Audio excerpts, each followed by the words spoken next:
আসসালামু আলাইকুম ওয়া রাহমাতুল্লাহি ওয়া বারাকাতুহু।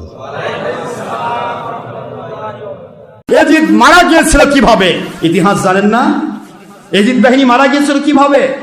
আমার আল্লাহর নবী দৌহিত্রকে মারা বেশি সময় লাগেনি, মাত্র কয়েক মাসের ব্যবধানে ইয়াজিদ পানির তৃষ্ণায় পানি পান করতে করতে পেট ফুটুস, এই পেট বাস্ট হয়ে এই নরপিশাচ মারা গেছে তৃষ্ণার ঠেলায়। পানির তৃষ্ণা দিয়ে তুই আমার আওলাদের রাসূলকে ধ্বংস করবি? তুই কত পানি খাইতে পারিস? খাতো দেখি। পানি খায় কিন্তু তৃষ্ণা মিটে না। সারা জীবন তো মদ খাইছে এবং মরার সময় জম্মের পানি খাচ্ছে। খাইতে খাইতে আস্তে করে ভিতর থেকে ভুঁড়ি টুড়ি সব সুবিধা বাস হয়ে গেছে। এটা একটা ইতিহাস। আরেকটা ইতিহাস হলো, কয়েক মাসের ভিতরে সে একটা শিকারে গেল। শিকারে যাওয়ার সময় ওই হরিণকে মারতে গিয়া আস্তে করে ধূপ করে পড়ছে, আর ওই ওর তীর ওর পেটের মধ্যে ঢুকছে। সুবহানাল্লাহ বলবেন না? এই হলো এর মৃত্যু। আর ইয়াজিদ বাহিনী যারা ছিল মুক্তার বাহিনী, মুক্তার সাকাফি, তায়েফের সাকাফ গোত্রের ছেলে নেই, মুক্তার সাকাফি তার বাহিনী দিয়ে ইয়াজিদ বাহিনীর প্রতিটা মানুষ যারা যারা ইয়াজিদ বাহিনীর মধ্যে ছিল সব খুঁজে খুঁজে বের করে, হুজুর সাল্লাল্লাহু আলাইহি ওয়াসাল্লাম বলেছেন একটা কথা, আমার হোসেন বাহিনীকে যারা খুন করবে, শহীদ করবে, তাদের থেকে প্রায় ৭০,০০০ মানুষ তারা ধ্বংস হবে এবং জাহান্নামে চলে যাবে। মুক্তার বাহিনী ঠিক এটাই ঘটাইছিল। রাস্তা ঘাটে চলতে ফিরতে যেখানে পাওয়া গেছে এমন কবরের মধ্যে লুকাইছে ইয়াজিদ বাহিনী, ওখান থেকে টেনে বের করে তার মাথা কেটে ফেলেছে। এখন যা পড়া পারেন পড়েন, সুবহানাল্লাহ কোন আলহামদুলিল্লাহ বলেন, আর যা পারেন পড়েন, কিন্তু করছে একটা ভালো কাম। কথা করছেন না কেন জোরে? যে শয়তান আমার আওলাদের রাসূলকে খুন করে, মাথা নিয়ে উল্লাস করে, তাদের শাস্তি এরকমই হওয়ার দরকার ছিল। ৭০,০০০ ইয়াজিদ বাহিনী কতল হয়েছে মুক্তার বাহিনীর কাছে, ঠিক যেন বন্যার মতো তাদের রক্ত গিয়েছে।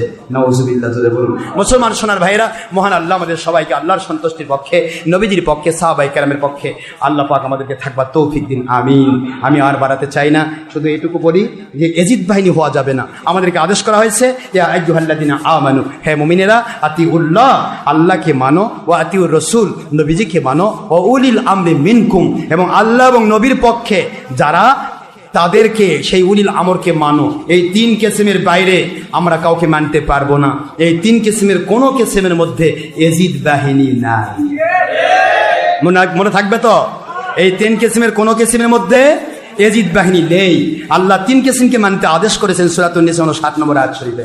সুতরাং আমি আপনাদের ক্ষেত্রে তারস করি, ইয়াজিদের পক্ষে যারা বলে, ইয়াজিদ বাহিনীর পক্ষে যারা বলবে, এরা যত বড় আন্তর্জাতিক ক্ষতি সম্পন্ন বক্তা হোক, এর কোটি কোটি ভক্ত হোক, মনে রাখবেন এ কিন্তু উলিল আমর নয়, এ উলিল শয়তান। শয়তানের পক্ষ থেকে সে নিযুক্ত হয়েছে, একে মানা যাবে না। আল্লাহর কোরআন বলেছে, ওয়ালা তুতি মান আদফালনা কলবাহু আন যিকরিনা ওয়াত্তাবা হাওয়া ওয়া কানা আমরুহু ফুরুতা। কোরআন শরীফের সূরাতুল কাহাফ ২৮ নম্বর আয়াতের শেষাংশ আল্লাহ স্পষ্ট করেন, খবরদার যারা গুনাহ খাতায় নিমজ্জিত, নিজেদেরকে হালাল হারামের মধ্যে ডুবে রেখেছে, ওরা হালাল হারাম তমিজ করে না, এই গুনাহগার লোকগুলিকে তোমরা অনুসরণ করো না, অনুকরণ করো না, আল্লাহর নিষেধ। কারণ ওয়াত্তাবা হাওয়াহু, ওরা নফসের গোলাম হয়, নফসের পূজা করে। এই যে দেখেন বলল যে নিজেকে দেখানোর জন্য প্রজেক্টর জায়েজ বলতেছে, আমাকে মহিলারা দেখতে পারবে না কেন? সাহাবী মহিলারা দেখে নিজের চেহারা দেখানোর জন্য চেষ্টা করতেছে। এটা তাকে কে আদেশ করেছে? আল্লাহ আদেশ করেছে?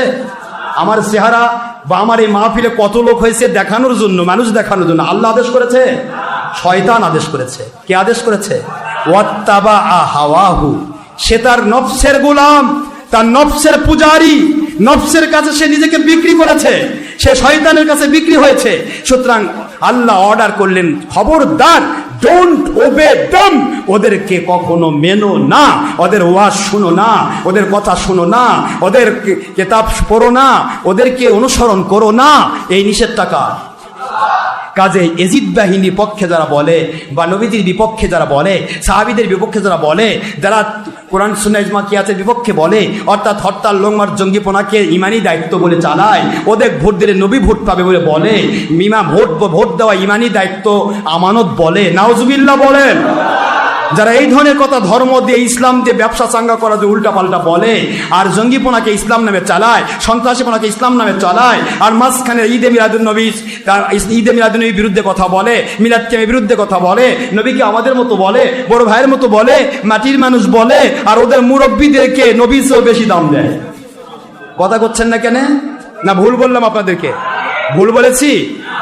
নবী আলা কাম, ইয়ে নবী আলা কাম হে। ইলিয়াস সাহেব চালু করলো, সেটাকে নবী আলা কাম করছে। এ নবী আলা কারে কোন নবী? আখের নবী চালাইছে। তাহলে এদের মুরব্বীকে নবীর মতো দাম দিল না? নবীর মতো দাম দিল না? আমার নবী যদি চালু করত তাহলে কোনো দিন ইলিয়াসক চালু করা লাগতো না, এটা চালু হয়েই থাকতো নবীর থেকে। কাজে ইলিয়াসী তবলিগকে বানাইছে নবী আলা কাম। এই জন্য বলছি, এরাই তো বাতিল 72, এদের মধ্যেই তো ঢুকে আছে নবী আমাদের মতো, বড় ভাইয়ের মতো, মাটির মানুষ, সাহাবীরা মূর্খ ছিল, নবীরা ভুল করেছে, হাজার কথা। আমি কয়টি কথা বলবো, শুধু এইটুকু বলি, বাতিল ফিরকা চিনুন, জানুন, বয়কট করুন, 22 তালাক করুন।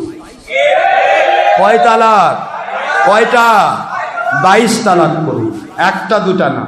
আল্লাহ খুশি হবে, কয় তুই বাহাদুর রে, তোর মতো বাহাদুর দুনিয়াতে আছে কে? তুই আমার মহব্বতে বাতিল 72 তালাক দিয়েছিস, 1000 তালাক দিয়ে দে, আমার নবীর পক্ষে আয়, তোকে আমি কুদরতি রহমতি কোলে উঠাই নিয়ে জান্নাতে ঢুকাই। নাজাতি ফেরকা একটাই। বাবা খুব কষ্ট দিলাম, শেষ করে দে। عن عبد الله بن عمرو رضي الله تعالى عنه قال قال رسول الله صلى الله عليه وسلم ستفترق امتي على 73 فرقه في روايه اخرى في الترمذي بالله كلهم في النار الا مله واحده كلهم من يا رسول الله صلى الله عليه وسلم قال ما انا عليه واصحابي।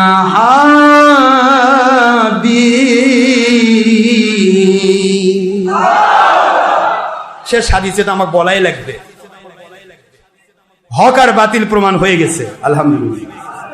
হুজুর বলে দিলেন আপনার এই হাদিসটা, আমি বারবার আপনাদের বলেছি আমাদের হাদিসের এবারত বিভিন্ন কিতাবে বিভিন্ন রকমের পৃষ্ঠা দেওয়া আছে। আমি আজকে আপনাদের পৃষ্ঠায় বলতেছি, এই পৃষ্ঠার খেয়াল রাখবেন, এক এক কিতাবে এক রকম। তবে আমি যেটা বলতেছি আজকে মোটামুটি খেয়াল রাখবেন। নুসখা বিভিন্ন, কেউ লেবাননের নুসখা একটা, দিল্লির নুসখা একটা, বাংলাদেশের ঢাকার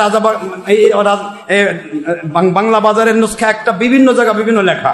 সুতরাং পৃষ্ঠা বা নাম্বারিং ভুল হতে পারে, কিন্তু হাদিসটা সেই কিতাবে থাকতে হবে ইনশাআল্লাহ। বলেন, দ্য চ্যালেঞ্জ। তিরমিজির 100, এখানে আপনি তিরমিজি শরীফের 2641, 2641 নম্বর হাদিস ধরেছে এটা, সেটা হলো আপনার দিল্লির ছাপা হাদিসের কিতাব। কথা কি বুঝতেছেন বাবা? মিশকাত শরীফের 30 পৃষ্ঠা 171 নম্বর হাদিস। আবু দাউদ শরীফের 4579 নম্বর হাদিস ধরেছে এক নুসখায়, আরেক নুসখায় ধরেছে 97 নম্বর হাদিস। কথা কি বোঝা যাচ্ছে? 4500 কত নম্বর হাদিস? 97 নম্বর হাদিস। হুজুর সাল্লাল্লাহু আলাইহি ওয়াসাল্লাম তাকে তিনি জিজ্ঞাসা, মানুষ সমস্ত ইয়াকে বললেন 77 উম্মতি, অচিরে অল্প সময়ের ভিতরে আমার আখি নবী বলতেছেন আমার উম্মতেরা 73 দল হবে, কুল্লুহুম ফিন্নার, সব কটা জাহান্নামী, ইল্লা মিল্লাতান ওয়াহিদা, একটা দল জান্নাতি। হুজুরকে বলা হলো ওমান হিয়া ইয়া রাসূলুল্লাহ সাল্লাল্লাহু আলাইহি সাল্লাম। এই যে ইয়াজিদ বাহিনী কয় ইয়া রাসূলুল্লাহ বলা যাবে না, এটাও ইয়াজিদ বাহিনী হওয়ার প্রমাণ। ওমান হিয়া ইয়া রাসূলুল্লাহ, সাহাবী ডেকেছেন না ডাকে নাই? হুজুর বললেন, হুজুরকে বলা ইয়া রাসূলুল্লাহ ইয়া হাবিবাল্লাহ সাল্লাল্লাহু আলাইহি ওয়াসাল্লাম, কোন দলটি জান্নাতি? হুজুর সাল্লাল্লাহু আলাইহি ওয়াসাল্লাম বলেন মা আনা আলাইহি ওয়া আসহাবি ওয়া ইয়াজিদ। নাকি এই কথা কোন নাকি? নাউজুবিল্লাহ। বলেন মা আনা আলাইহি ওয়া আসহাবি। হাদিসের ইবারত শেষ। কিয়ামত পর্যন্ত টাইম দিলাম, বাতিল 72 ওহাবি খারেজি ইয়াজিদের পক্ষের ছাপায় গাড়ি চামচা, তোমরা আমাকে একটি হাদিস দাও যেখানে আল্লাহর হাবিব বলেছেন মা আনা আলাইহি ওয়া আসহাবি ওয়া ইয়াজিদ। হুজুর সাল্লাল্লাহু আলাইহি সাল্লাম বললেন আমি এবং আমার সাহাবায়ে কেরামের মতের সাথে, পথের সাথে, ব্যাখ্যার সাথে, সাহাবায়ে কেরামের পক্ষে, নবীজির পক্ষে যাদের মত মিলে যাবে তারা জান্নাতি। আর সাহাবীর পক্ষে, নবীজির পক্ষে, আওলাদে রাসূলের পক্ষে, আওলাদে রাসূল মানে সাহাবী, সাহাবী মানে আওলাদে রাসূল, একই কথা হলো কি? ঠিক আছে। আওলাদে রাসূলের পক্ষে যারা থাকবে না, বিপক্ষে চলে যাবে। সেটা এজিদের পক্ষে যাক, ওর আব্বার পক্ষে যাক, যে কোনো পক্ষে যাক। সাহাবায়ে কেরামের বিপক্ষে যারা যাবে, নবীজির বিপক্ষে যারা যাবে, আল্লাহর হাবিব বলেন তারা বাতিল 72 ফেরকা। দুনিয়াতে ইসলাম মানার দাবি করবে, কিন্তু জাহান্নামের নিম্ন স্তরে মুনাফিকদের সাথে থাকবে, কাফেরের নিম্ন স্থানে। কথা কয় না কেন? এরা বাতিল 72 ফেরকা। এখন এখানে তো সাহাবী পাইলাম আর নবী পাইলাম, এজিদ গেল কো? তাহলে এজিদের পক্ষে বলা আমাদের কোনো দায়িত্ব, কিন্তু সাহাবীর পক্ষে বলা দায়িত্ব আমাদের।